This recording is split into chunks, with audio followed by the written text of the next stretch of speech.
నమస్తే అన్న. ఈ అమ్మాయి 20 సంవత్సరాల నుంచి వెళ్ళి ఇట్లనే నడుచుకుంటూ ఉండేది. సో మనకు వంశీ అనే మనోడు ఈ అమ్మాయి గురించి వీడియో పెట్టడం వల్ల మనం అయితే ఇక్కడికి వచ్చినాం. ఈ వీల్ చైర్ ఎవరు ఇచ్చిందనంటే మనకు ఇంతకుముందు గోళ్ళపాడులో మనం ఒక అమ్మాయికి అయితే సాయం చేసినాం. సో వాళ్ళు ఈ వీల్ చైర్ అయితే ఇవ్వడం జరిగింది. సత్యనారాయణ వాళ్ళ దంపతులు. సో గోళ్ళపాడుకు చెందిన వ్యక్తులు వాళ్ళైతే ఇవ్వడం జరిగింది. ఒకసారి వాళ్ళకి థ్యాంక్స్ చెప్పమ్మా.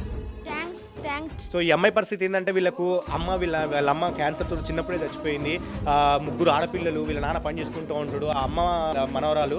సో అమ్మాయి చూసుకుంటుంది వీళ్ళ బాగోలు మొత్తం. వీళ్ళకి ఎవరైనా హెల్ప్ చేయాలనుకుంటే నాకు ఇన్బాక్స్లో వచ్చి మెసేజ్ చేయండి కంపల్సరీ. అయితే వీళ్ళకి చాలా ఘోరంగా ఉంది పరిస్థితి. 20 సంవత్సరాలు వచ్చింది ఈ పాపకు. ఇంతవరకు కనీసం కూడా నడిచే ప్రసక్తి లేదు. సో మన వీల్ చైర్ ఇవ్వడం ఈ రోజు ఈ అమ్మాయికి అయితే హ్యాపీగా ఉందా?